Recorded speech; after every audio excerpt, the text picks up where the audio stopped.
lang sayang na binanggit mo na meron nung panahon ni President Marcos Sr. is yung FTI.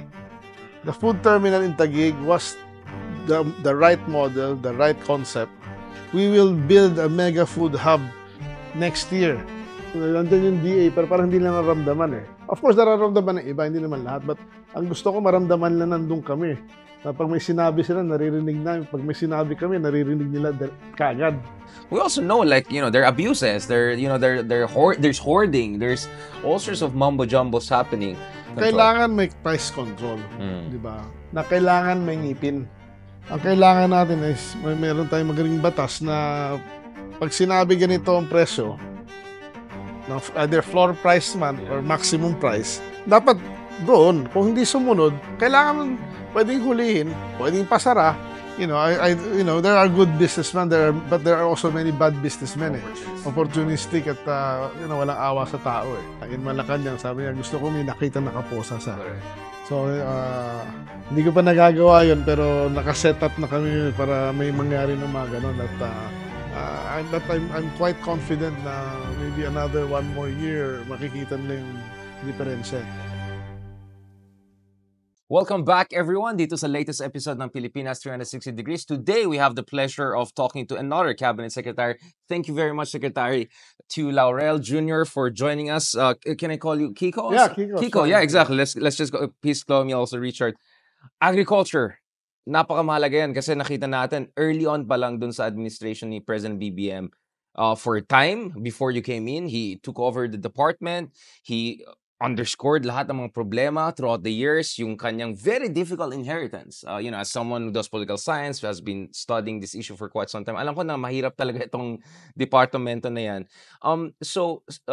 Secretary, for the purpose of our audience, can you lay out what is the state of agriculture in the country when you came in, right? Before we talk about what philosophy and what expertise you yourself brought in, because I'm on the same page as former NEDA Secretary Chelito Habito on Philippine Daily Inquirer, and throughout the years I've been reading his stuff about issues with productivity, issues with irrigation, and how yung agriculture sector natin is relatively parang nagsa-stagnate siya throughout the decades kumpara dun sa ibang sectors. We are a very service-oriented economy. Some people are even saying, kailangan ba natin ng agricultural sector? But obviously, for anyone who has a gut feeling na kailangan mo ng food security and all, they see the value of it. But again, Secretary, for the purpose of our audience, can you lay out to us what was the state of agriculture before this admin, and particularly your administration in the Department of Agriculture started? Well, Richard, thanks for having me on your show. Actually, nung pagpasok ko sa being the Secretary of Agriculture, medyo hindi maganda yung kalagayan talaga. It was the best thing that happened to the agricultural sector is si BBM mismo ang humawak nitong department na to for mga 1.5 years. Diba? Nakita niya mismo kung ano yung mga problema at dahil doon at nakita rin niya kung ano yung mga solusyon at in recent history ito yung siya yung naglagay ng pinakamalaking budget sa departamento actually in history in Philippine history. So with that yan din nung kinuha niya ako bilang maging kalihim, he specifically gave me specific instructions on what to do kasi sa mga vision na niya. And actually, yung playbook ko nga ngayon is mostly galing sa kanya. At kung tatanungin mo naman ako kung kamusta yung buong situation natin ngayon, may pag-asa. Yan ang masasabi ko. May pag-asa ang ating farmers, may pag-asa yung ating bansa sa agrikultura. We are blessed with a lot of water. We just have to harness it and use it properly.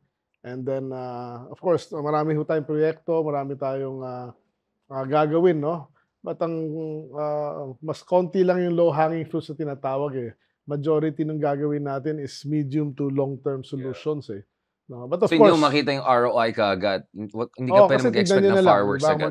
Gusto natin mag-expand sa coconut industry. Magtanim ng maraming niyog. Pero magtanim tayo ngayon, yung coconut o yung niyog na pwede natin i-harvest comes after 3 to 4 years. Diba? Kung magtatanim tayo ng mangga, alam naman natin yan, 5 to 7 years. Kung avocado, matagal din. Kape, kakao, 'di ba? Ang mga bibilis diyan yung mga mais, cassava, no, every 110 to 120 days. Yung vegetables, yun medyo yung mga tinatawag na cash crops, no? So, marami tayong programa at alam na namin yung dapat gawin. We have the solutions. We are now just implementing yung ating mga naisip na mga solusyon sa bawat sektor, no, ng agrikultura. We're gonna talk about that, Secretary. Starting with you, your background was you're a very successful businessman in aquaculture. You're known internationally. What was the process by which na-recruit po kayo ni President BBM, and what made you feel na you're the right person for this, or at least you may bring enough expertise? So in short, ano yung transition niyo from the private sector, very successful businessman? Kasi iba yung trabaho ng gobyerno. I mean, we can talk about Elon Musk experience in the US. Iba yung private sector, iba yung gobyerno. You know, the time frame is different, the mandate is different. But nevertheless, it looks like you have drawn very much on your success as a businessman. Well, I've been in the agriculture sector actually for 38 years, but It's a family thing, I yeah, understand. it's a Yes, family family thing, thing. yeah. But agriculture in terms of fisheries, no, 38 Right. years. In meat processing, before I became the secretary, I was in the meat processing industry already for 16 years. Wala lang ako sa pag-plant, no? But the trade of meat, vegetables, fish, and other products, alam ko yan, the logistics of it. I used to operate 150 ships, no? So I know how to bring things or food from point A to point B and the costs na involved dyan. Sa ngayon, then I became, the president got me as part of the Private Sector Advisory Council for Agriculture, no? Since the start of the administration. So I was actually working with some key players in all industries here for 1.5 years before I became the secretary. So I was more or less Lay of the land, medyo alam niyo na yung I was already aware of all Yeah. the major issues and the possible solutions. Of course, the PISAC has been working with the president as the Secretary of Agriculture at that time also. So technically, medyo pagpasok ko sa aking silya ay medyo I hit the ground running. And how did you put your team together? Kasi minsan nakakalimutan tao, it's not just the secretary, may mga USEC, may mga ASEC. What was your philosophy behind assembling? Like, anong mga klaseng expertise ang hinahanap niyo dun sa mga USECs at saka deputies niyo? Well, definitely, no, kailangan experts sila on the field that they are handling. Ano, like livestock, kailangan magaling ka sa livestock. High value crops, kailangan magaling ka. Sa fishes, kailangan magaling ka. Pero hindi yung pinaka-importante sa akin eh. Ang pinaka-importante sa akin, doer ba siya o hindi? Diba? Hindi natin kailangan ng thinker. Everybody has great ideas eh. You know, rami-raming ideas. Everybody has their own opinion. But ang kailangan is somebody like me to make a decision or the president to make a decision. Itong direction natin. At kailangan natin, yung mga staff natin or undersecretaries, secretaries, director, lahat yan dapat doer. Kailangan gawin na ang kailangan gawin as soon as possible. So ang basic implication is marami tayong naging expertise throughout years. I mean, the Philippine Rice Institute is among the best in the world. Wala tayong pagkakulang pagdating sa siyensya. UP Los Baños has been a bastion of scientific research. Ang para sa inyong concern is that throughout the decades, perhaps, not only throughout the years in the past, kulang ng political will? Was it kulang ng leadership qualities? Yun ba yung... Well, kung ako tatanungin mo, the past administrations, no, like the last one, he did not focus on agriculture. They focused ang solution nila is import, no? Rice tarification law, you want to talk about that? No, not rice tarification. It's import of everything. Everything, of everything na to stabilize everything, no? Ang sa akin, import should always be the last resort. Yeah. And import only if needed. Yan ang sa akin. It's managing it eh. It's managing all stakeholders, yan ang importante. Lalo na yung farmers, no? Kasi ang DA naman talagang mandato yun sa farmers, sa fisher folks. So we have to protect them. Are you saying na medyo populist masyado in a sense na, okay, import lang tayo ng import para lang maging mas mura yung mga bilihin without any consideration ng ano impact ito doon sa mga domestic production capacity? Yes. And it doesn't help improve yung ating domestic production because Diba? If you keep on importing, mapapatayin mo na sarili mong industriya. And at the end of the day, what we need food security. We have to be able to produce our own food, at a certain extent, di ba? Not all, but yung mga basic needs natin, dapat tayo nagpo-produce niyan eh. Dahil we are blessed with a lot of good Yeah. land Right. and a lot of water that we just need to harness and manage well. Technology is there. Yeah. It's available. We can buy it. We can hire people to teach us. We have a research center. We just need to, kailangan lang natin pondohan. So, everything is, kailangan lang natin ayusin yung ating regulasyon, policies, at mga batas. Kailangan tayo kumuha ng mga taong gagawa, doer, na hindi na sa opisina. Kailangan nandun sa field. Di ba? Malaking problema ko rin, if you don't mind me saying, Please. is ang nangyari, not to hit anybody, but Yeah. this is my personal opinion. Somebody made the very big mistake by taking out the extension workers from the agricultural department. Oo. Kasi parang ngayon kaming mga general or mga colonel Wala kayong sundalo. na wala kaming mga sarhento at sundalo. Yeah. Parang lahat ng gusto namin mangyari para gawin sa municipality, sa isang barangay, kailangan kami dumaan sa ibang tao. At hindi namin alam kung susunod sila sa amin. Right. Diba? So malaking problema yun. Inaayos namin yun at pumayag na si Presidenteng i-augment namin at pababain namin yung aming mga ilang tao hanggang municipal level para maramdaman ng taong bayan ang national government ay nandyan kasama nila. Ang nangyayari ngayon, may disconnect eh. Parang hindi na nararamdaman ng mga magsasaka namin sa ng Yung presence niyo, parang wala kayo. Nandyan yung DA, pero parang hindi na nararamdaman. Correct. Of course, nararamdaman ng iba, hindi naman lahat. But ang gusto ko, maramdaman lang nandun kami. Na pag may sinabi sila, naririnig namin. Pag may sinabi kami, naririnig nila kagad. So, yun ang kailangan. So, presence on the ground, manpower, yun ang kailangan nyo. At Yes. saka at the local level para hindi yung emperors is Yes, far away yes, mindset. yes, yes. Yeah. Ang character ko and character ng most of my undersecretaries here, we are operators eh. We go to, we get our hands dirty, ka nga. Literally, of course. Yeah.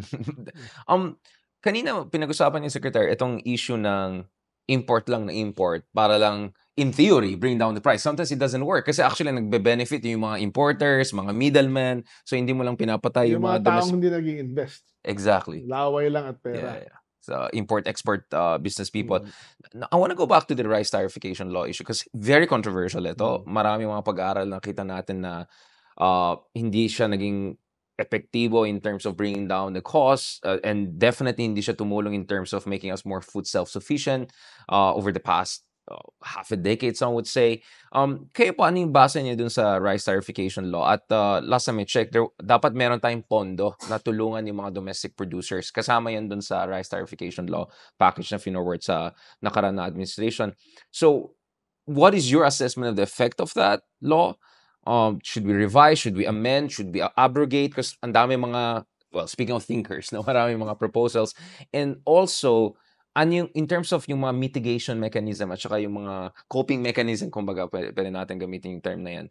Ano yung ginagawa natin para hindi masyadong bugbog yung mga domestic producers natin? Kasi we're still, quite some time, we're still the biggest importer of our staple food, which is rice, which is quite crazy, people would say, considering all of the natural advantages we have. Well, yung RTL law, it's not a totally masamang law, no? I mean, there are good salient points, but there are also bad nga eh. So what's the good, what is the bad, what is the ugly? One thing is, the bad thing about it was not built for a roller coaster spikes in international markets. Yeah. Diba? Kung sobrang baba na sa international market, there's no coping mechanism para nga ma-address yan in the local eh. Parang import ka lang, babayad ka lang ng buwis, kasi sobrang baba na ng presyo yan, papatayin lang yung industry natin. Diba? Kung sobrang taas naman yan, susunod na yung industry natin sa presyo, consumer naman parang wala tayong control eh. Yung regulation function regulatory function ng NFA nawala, which is a very big... Which is something you've been harping on for quite some time. Which is a very big problem. Do you want to explain that, Secretary? Why is it important look at it this way. Ang NFA ngayon, buffer stocking lang as per that RTL law. di ba? Mm. So I was in the last 10 years, this current administration lang, through the direction of our president, is nakapag-buffer stock tayo, napuno natin ng warehouses ng NFA, di ba? But then, in that law, it Mhm. says na pwede lang natin ibenta yan kung may kalamidad Yeah. or may emergency or through pag-aging na, di ba? So parang strategic stocks siya, parang ganun ang But dating. Yeah. then the mistake there is hindi mo lang na-rotate yung stocks mo effectively. Dahil Right. you need to yung first in first out dapat, di ba? Yung mga luma mabenta mo. Correct. Pero yung kung Para may bidding circulation. process mo yan, that's not Yeah. fail. The bidding process of aging rice will take 7 months para Panis may na yan. benta. Hindi Mhm. naman sa panis, pero Hindi optimal. ang hirap i-manage. Dapat pwede namin ibenta yan habang bumibili kami. Kasi to replace it. So constant circulation, yung whole life cycle, yun Yes. dapat covered ng Yes. And batas. then nawala see. din yung dati NFA, may mga NFA accredited retailers yan. O, sa lahat ng palengke sa buong Pilipinas, yun lahat nawala. Di ba? Ngayon, the Filipino people are at the mercy of a retailer or a trader or ano, dahil walang the traders and the retailers are not even registered now with NFA or DA because na tinanggal sa batas yun. So it's too free na Right. walang regulation or walang Medyo wild west ang dating na to. that's what I have to deal with. Wow. Kaya nung sinasabi pa Oo ba nga, no? it's not that easy. I had to dissect yung buong industriya, makita sino lahat ng player, kung ano yung ano, tapos attack each level of from the importers, from the traders, from the rice mills, the retailer. Correct. Di ba? Maraming vested interest, maraming benefit. Exactly. Babanggaan mo yan. Yung storage issue is important, right? Kasi yung issue ng, well, you kind of push back, but there are a lot of people who say me throughout the years, hindi lang itong admin, like throughout the years yung problema is storage capacity. Yun ang advantage naman ng RTL. Right. Maganda sa RTL, pinondohan nila yung modernization ng ating storage capacity. Not mechanization. Right. No, from may tractors, harvesters, direct seeders. Yung direct seeder kasi, pag mag-seed yan, may certain lalim na you can put more seeds in 1 hectare. So you technically produce more, diba? Then yung harvester is lowering labor costs, and the tractor is lowering labor costs. Then it also gives money to post-harvest facilities. No? So yung mga dryers na tinatawag sa rice mill, napaka-importante yan kasi kulang talaga. Pero in this administration, since BBM started to become the president, we've built 145 of these already all over the country. And this so year since we 2022, 145. Yes. So that is an achievement. That has not happened since basically 1986. Ever. So since Dati the father. meron. Nung panahon ni Senior, yeah. we can dry and mill maybe 85% of our production. Now we can only dry and mill maybe 30%. Dry pala, maybe 20% of our production. 20% lang. From 80 to 20%. Ganun kalaki yung baksak in terms of capacity natin. While lumalaki yung population natin, while lumalaki yung mga kaya karamihan ngayon ng palay natin na nadadry sa kalye, sa basketball court, yun. So yun, kailangan mawala yun. Kasi nawawala sa atin doon is mga 5% hanggang 7% sa recovery. So ibig sabihin, kung meron tayong dryers at silo, the farmer can earn 5 to 7% more. Which is big. It could make all the difference, right? Yes. Kasi yung mga magsasaka natin ay hirap na hirap na. I mean, I saw numbers. I don't know, correct me if I'm wrong. I've looked at ADB studies, different studies. Lampas sa 50 yung average or median age ng mga ibang farmers. 57 yata. 57. Yeah, I mean, almost senior na, di ba? I mean, that's quite alarming na parang hindi na papass down sa next generation. Maraming mga anak ng mga magsasaka, they rather go into the different sector. It's so unfathomably impossible yung sitwasyon ng ating mga magsasaka. So I suppose basically when you meet them, they're your peers. Just kidding. Sorry, I didn't want to be ageist. That's my age. But that's what I'm saying, right? Like you meet them, it's like, hey, like we're like peers. Nagkakaintindihan kami. Exactly. So isn't that alarming? So I mean, But Richard, it's a worldwide phenomenon. It's not well, only, of course, Japan. I mean, but of course, we shouldn't stop but there. we're a No? young population. We Our have median age is programs for 26, young 27. farmers Yeah. now. We continuous training. We actually we give incentives or packages for young farmers. Ano?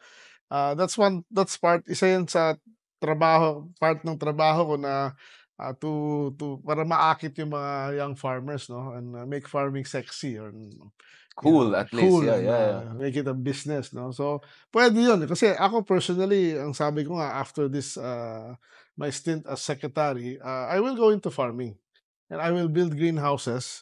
Not height may smart, may not too smart na greenhouse, may Yeah. just sheltered greenhouses lang.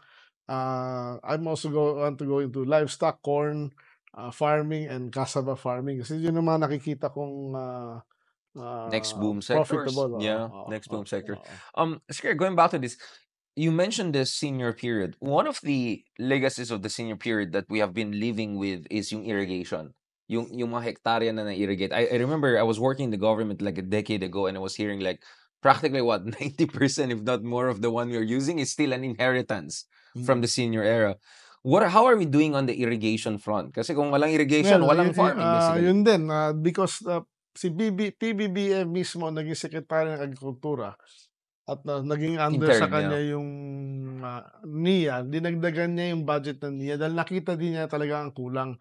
No, dati yung budget ng NIA baka 20 billion a year lang, no? When I went in, ang budget was 70. Last year yata, this year yata was 80. So ang laking dagdag. When I entered November 2023, ang kulang natin sa irrigated areas is 1.2 million hectares. As of my last report last week, it's mga 1.1 na lang. Oh. So gumagalaw. Diba? So siyempre mas gusto ko mas mabilis pero we have to work with what money we have, no. Pero ang isa pang sayang na binanggit mo na meron nung panahon ni President Marcos Sr. is yung FTI. The food terminal in Taguig was the right model, the right concept. Problema since 1986 up to the last administration, pinabayaan at pinagbebenta lupa. Ngayon, Arca South na, gano'n na. Yun ang kailangan. Alam mo, pumunta akong Thailand, nakita ko. I was about to ask about Thailand and Vietnam. Yung FTI na concept natin, ginawa nila. Yeah, at Vietnam too. Ginawa nila and it's so successful. Kaya yan ang isang low-hanging fruit na gagawin natin na we will build a mega food hub next year sa January 2026 sa Clark, no? And that is a 50-hectare lot that we will cover 35 hectares para maging mega new food hub for the north. So then we will also put a mega food hub in the south. Then of course Mindanao, Iloilo. That is the solution para matulungan talaga yung mga farmers natin na makadiretso at mabawasan ng traders. No, so that's a law, and I plan hopefully matapos namin yung first mega food hub by mid 2027. Mid 2027. So these are the legacy years of President BBM, diba? Yes. Kasi of course yung konteksto din ng conversation natin ngayon is, by the way, congratulations for being reappointed. like you were not axed. It means maybe you're doing good enough. No, but Secretary, going back to this, you mentioned Thailand and Vietnam is another country. I mean, we import like what 80 to 90% of our rice, I think, from Vietnam. It's huge.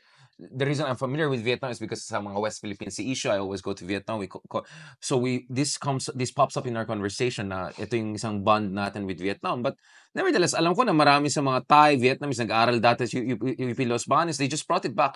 So why are we in this sad state, kumbaga, where yung mga estudyante natin dati ngayon nag-export sa atin Thailand, Vietnam? Like, what are the best practices that Simple lang dahil binigyan sila ng irrigation.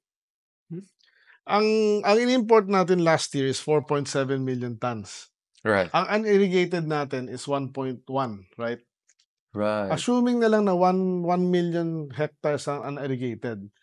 Ang nawawala sa atin 5 tonelada bawat hektarya. Correct.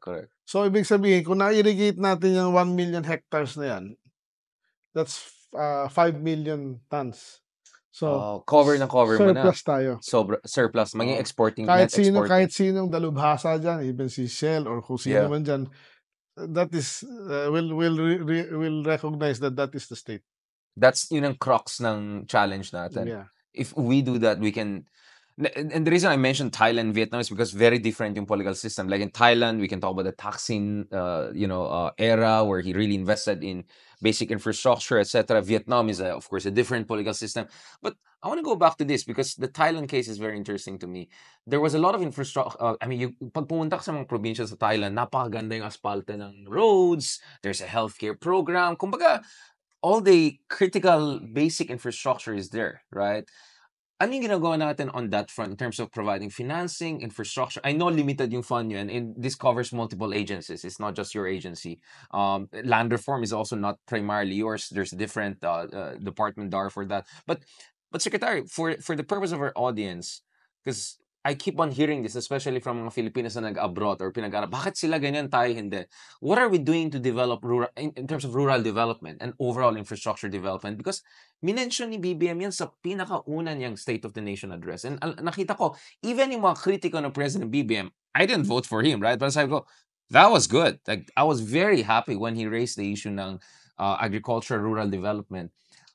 Where are we right now and where we want to go in the coming years as we go into the legacy years of President BBM? Well, infrastructure-wise, as I said, we will be building food hubs, and we will be connecting these food hubs by our farm-to-market roads. Right, di farm ba? to market, yeah. Along with that, may cold storage systems lahat yan, no? Or network, no? To complete and of course, kasama dyan yung mga processing plants along the Right. way. Di ba? But then, yan yung part ng from the farm to the market, di ba?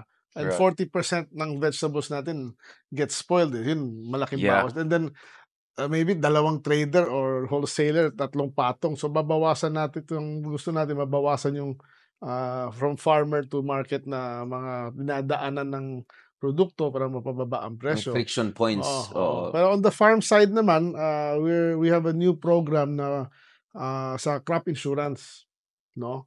Yung crop insurance natin, plano natin palawakin at lakihan yung coverage. Tsaka yung effectivity na ibig sabihin yung reaction time na pagdaan ng Right. bagyo, bayad certain percentage bayad ka agad para makapagtanim ka agad yung farmer, di ba? Sa credit naman, meron tayong agrisenso, meron tayong agripuhunan na we're trying to implement that, but we're seeing some challenge along the way dahil You want to mention that kasi you have your own PPP version, right? Puhunan at Pantawid program. Yeah. Agri version. Yeah. So is this like yung ginagawa ng DSWD but for agricultural sector? I mean, No, it's can you give different. us more details about that? Kunyari sa rice ngayon, and maybe sa corn in the future or sa Right. parang pautangin kita ng let's say 30,000 kasi yan ang kailangan mo for seeds, for fertilizer. Yung initial capital na kailangan. di ba? Para to plant, and then pati yung land preparation, di ba? Then yung other 60,000 yan. Yung other 30,000, yung pantawid mo dahil naghihintay ka ng 4 na buwan. Anong Correct. gagawin mo 4 na buwan? Wala kang kakainin, wala kang Right. pera. So meron kang 8,000 a month. Di ba? 3 buwan pala. Yeah. Actually less, yeah. Oo. Yeah. Tapos meron kang budget naman para mag-hire ng 7 plus, harvester. Tapos babayaran mo sila. Parang it's a basic short-term bridge loan system, no, na uutang ka ng 4 na buwan. Pag nag-harvest ka, mas may contract ka rin sa NFA na bibilhin yung harvest mo para sigurado mo yung presyo mo, sigurado yung makukuha mo, bankable ka, ika nga. Then bayad ka sa bangko, magtatanim ka ulit, utang ka ulit. Parang ganun. And again, I know there's a separate department looking at this, but it's inevitable na we need to discuss also yung issue ng land reform kasi marami mga magsasaka nag-benefit sa land reform but hindi na-sustain yan because wala silang capital, so minsan nagkaroon ng reversion. Basically, they had to sell it back to the very people that they... So how are we doing on that front in terms of land reform? Because if you look at, again, maybe this is two-sided, but the literature is very clear, right? Na yung mga countries who had effective land reform, it kind of helped in terms of their agricultural productivity. How are we doing on that front? Even though I know there's a different department. Sa akin kasi, ang lupa is lupa. Regardless of land reform na lupa yan o kaya titled land na passed on or binili, walang kulay sa akin yan, pare-pareho lang yan. So it doesn't matter that it's an absentee landlord versus a farmer who will make the most out of I the just land. need, ang kailangan natin is Mm. may magtanim doon sa lupa na yun. Kailangan gamitin yung lupa. At ang ginagawa natin, kung sino man, minsan ang tawag lang naman dyan is owner or tenant di ba? So ang ginagawa natin is hindi kina-cluster natin sila para may economies of scale, no? Right. For productivity. Now, gusto natin balikan itong issue. So this is where the like the urgent gut issue, kasi itong medyo long-term yung discussion natin, Secretary. Pag-usapan natin yung price controls or MSRPs on pork, on hindi lang kasi purong bigas ang pinag-usapan natin, but there are other things that people have to feed themselves with. Kamusta tayo dyan? Because we always hear, pag naglagay ka ng price control, hindi mag-work yan. Or mababankrupt lang yung gobyerno dyan. Or it creates distortion, market distortions, yung terminology na narinig natin. But we also know, like, there are abuses, there's hoarding, there's all sorts of mumbo-jumbos happening. So far, ano yung experience niyo, Secretary, in terms of this price controls? What is the Goldilocks price control? Kailangan may price control, di ba? Or Otherwise, Wild West. Or a mechanism to control prices na kailangan may ngipin. Ang problema ngayon, wala tayong batas that heavily penalizes anybody who would profiteer. Sa rice, meron na tayong batas, okay? Pero sa iba, wala di ba? Wala tayong batas in terms of the hoarders, profiteering. May price, meron tayong batas pero hindi ganun kadaling i-implement di ba? Ang kailangan natin is meron tayong magaling batas na pag sinabi ganito ang presyo ng either floor price man or maximum price, dapat doon, kung hindi sumunod, kailangan pwedeng hulihin, pwedeng pasara, pwedeng of course kailangan mo nang imbestigahan ng konti, due process naman. Pero kailangan may ganun Kung hindi, aabusuhin talaga. Aabusuhin talaga there are good businessmen but there are also many bad businessmen. Opportunistic people. At walang awa sa tao no? Kaya yun doon medyo na talaga ako. I'm not as a businessman, I know yung profits nila di ba? Kung meron nakikita kong sobra naman, hindi naman dapat. Sige, okay, let's talk about that because yung smuggling is a serious issue. Not long ago, there were some confiscations. From some of the data I've heard, like so far into your term, which is barely 2 years-ish, mukhang mas marami kayong nahuli by multiple factors than the entire previous administration, for instance. How are we doing on that front? Yeah. Well, that is one of the biggest, or not biggest, one of the primary mandates of our president. Na hulihin niyo yan. Pero meron nga siya sinabi sa akin na hindi ko pa nagagawa, pero malapit na. So may fireworks na parating. Kasi ang sinabi mismo sa akin after my oath-taking in Malacanang, sabi niya, gusto ko may nakita nakaposa sa. Correct. So, hindi ko pa nagagawa yun, pero nakaset up na kami para may mangyari ng mga ganun. At actually, as we speak, meron kaming 2 warehouse na naghihintay lang ng search warrant. Ni-raid na. Pero ayaw buksan yung binuksan lang yung gate, pero meron palang hidden mga cold storage sa loob na unregistered. Ayaw pa buksan yung nakapadlock unless may warrant. That was 2 weeks ago. Today, meron na naman 2. Tapos meron kaming container na huli sa Cagayan de Oro na tingin namin onion na laman. Sa Manila Port, may 6 na container din kaming pinahold na tingin namin na onion. Meron din isda na kami nakita. So tuloy-tuloy at I'm happy to say na in last year, ang total value ng nahuli namin is 2.8 billion, which is the highest in recent history. The previous admin was lang 600 million or something like that. Yeah, something like that. So, mukhang busy sila with other things. This year, naka 400 plus million na kami. And you think you're gonna escalate that accordingly? Kasi how big is the problem? Tingin ko bababa naman ng konti. Kasi last year was my first full year So tingin ko marami na natakot. Ngayon, malalakas ang loob at kaya may mga connection sila na nangangako sila na akong bahala. Sa akin, walang akong bahala. Walang pakiusap sa akin. Kaya But you have to coordinate with other agencies, right? And secretariat. Yes. Kasi I ano, have to thank interagency I task have to force. thank the Bureau of Customs, no. Yeah. 2 weeks ago may nahuli sila nakahuli, apat na container naman ng asukal na Yeah. na Nakita ko sa imported. news, yeah. Oo, tapos of course, nandiyan din yung NBI, CIDG. Right.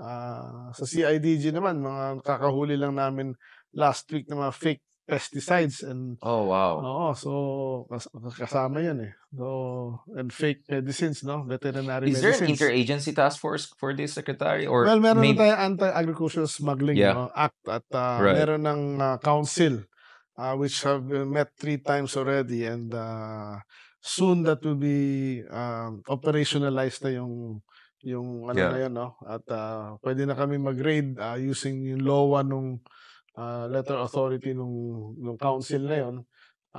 Mas bibilis na. Kasi ngayon kagayan, we have to wait 1 week, 2 weeks for a search warrant, 'di ba? Yun nga eh. That's Natimbrehan too much lead time. natimbrehan na Too much lead and time, yeah. everything. So, Exactly. but we're in the right direction and Mhm. this can easily be solved. Ang isang malaking problema pa namin ngayon, as far as agricultural products that using permits ng DA, I can assure you almost wala nang smuggling Right. dyan. Ngayon, ginagamit nila yung ibang government agencies permit na hindi namin magalaw, which is usually agri-smuggling, ang permit nilang ginagamit nila ngayon is Food and Drug Administration permit. They're declaring it as kunwari egg noodles, squid, dim sum balls, pero actually laman isda, onions, and ano. Yun hindi namin mabuksan eh. Pero ngayon, meron na kaming usapan ng FDA, magmumowa na with this council, then pag makuha yung authority na pwede na namin pakialaman yan, then almost mauubos yan. I can almost guarantee. Basta bigay lang sa amin yung authority, kaya namin linisin yan. I know, again, this is not primary within the purview of your department, but parating yung sinasabi, and this probably is also your background in aquaculture, marami tayong tubig, but we also face threats, like the West Philippine Sea is an issue, and there are potentially trillions of dollars of resources there. Gaano ka mahalaga na magkaroon tayo ng some sort of stability or security dun sa ating karagatan? I know this is, I mean, I asked this with DFA and other, but I want to also ask from an agricultural standpoint, gaano ka mahalaga na magkaroon tayo ng safety and security in our own exclusive economic Well, zones? I think kung tatanungin mo anybody in this country, I think I will be one of the top experts sa West Philippine Sea because Exactly. I've been going there for 38 years. Exactly. Diba?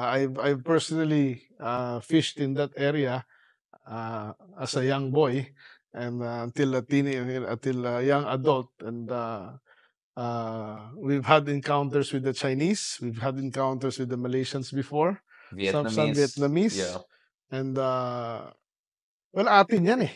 exactly. Diba? I still remember na meron tayong pangalan pa nun, Commodore Reef. Meron tayong mga sundalo dun Yeah. in the past. And saka nung umiikot ako nung bata ako dyan, in the 80s, mid to late 80s, wala ka naman makitang barko na insect eh.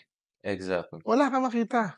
It was really just ours. Really. Tayo Yeah, lang. yeah, Saka yeah. may Vietnamese, may Indonesian konti. Pitik-pitik may lang, yeah. pitik-pitik lang. Pero tayo yung majority dyan. Exactly. Wala sila dyan. Kaya they cannot claim that. Diba? Kaya I really don't know what their intentions are, but that is ours. So I really wanted to ask kasi alam ko dahil sa business background mo, you know this area literally, right? Like parang Hindi the lang palm yan. of Alam your mo ba, hands. isang beses, nandun kami sa bandang Reed Bank na tinatawag. Naharas kayo ng Tinutukan kami ng kanyon ng China. Navy ship or Yeah. Coast Guard ship nila. Siyempre, kami naman, di ba, doon lang eh. Yeah. Oo. Baka yun ang kailangan mong gawin, Secretary, pumunta ka. Tulungan mo rin yung mga magsasaka sa pag-asa. Well, gusto ko nga magtayo ng kadiwa sa pag-asa. Exactly. Yun nga eh. I think isa sa mga suggestions ko yan. Yeah. We're going towards the end of this discussion, and then but thank you so much for going, really giving us a bird's eye view. Obviously, I think the penultimate issue really that we want to discuss is this promise na 20 pesos kada kilo. I think this is the most politicized, or one of the most politicized discussion points. Let's just say. Yes. Obviously, the international market situation, domestic capacity building situation, the alignment has not gone in the direction whereby we can bring it down to that significant degree. Nevertheless, there were pilot projects. Mm. And to be honest, Secretary, I've talked to people across the country, and some were saying, "Oh, bakit sa Visayas lang? Bakit?" And I explained, siguro naman kasi pilot project lang yun eh.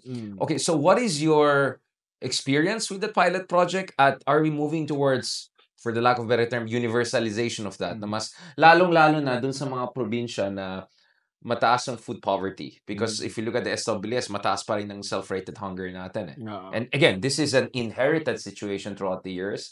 Kaya nga, I don't like when people politicize it. This is a national problem. We just have to deal with it.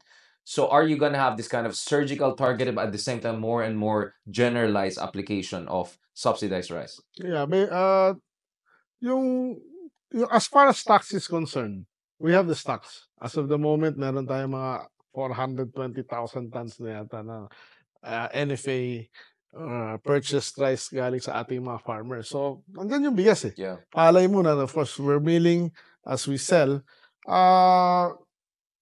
Kailangan unahin talaga natin. I mean, kailangan natin unahin talaga yung mas hirap eh.